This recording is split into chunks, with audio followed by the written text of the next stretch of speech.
Bapatla Chirala revenue division పరిధిలో ఓటరు జాబితా సవరణ ప్రక్రియకు వేగం పెరిగింది. ఎన్నికల సంఘం ఆదేశాల మేరకు చీరాల మున్సిపల్ ఎయిర్ థియేటర్లో RDO Chandrasekhar Naidu booth level ఆఫీసర్లతో కీలక సమీక్ష నిర్వహించారు.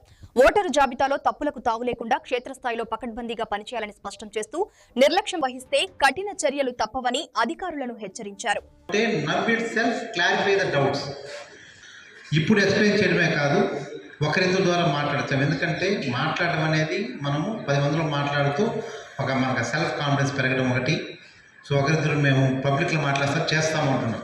It's not a good at all. ఒక ఎంప్లాయీకి ఉండాల్సింది ఏమంటే, so in the presence of అందరిలో మనం వ్యక్తీకరణ మనం నీట్గా ఎక్స్ప్లెయిన్ చేయడం అనేది ఒక ఎంప్లాయీకి ఉండాల్సిన గుణం. సో అలాగే మీరు ఎక్కడైతే ఈరోజు కంప్లీట్ చేశారు చక్కగా, కొంతమంది నేను గౌరీవారిపాలెం చూశాను, చక్కగా చేశాడు ఆ అబ్బాయి, అందులో పిలిపించాను. సి హౌ ఎంత అప్డేట్గా ఎక్స్ప్లెయిన్ చేసి, ఎందుకంటే ఈ వర్క్ ఆన్ దట్ ఆస్పెక్ట్. వేరే ద రిమైనింగ్ ఉన్నారు ఒక 20-25 మెంబర్స్ నేను పిలిపిస్తాను. ఇప్పుడు వాళ్ళకు మేబీ ఏంటంటే కలెక్టర్ గారికి పనిష్మెంట్ వచ్చిందంటే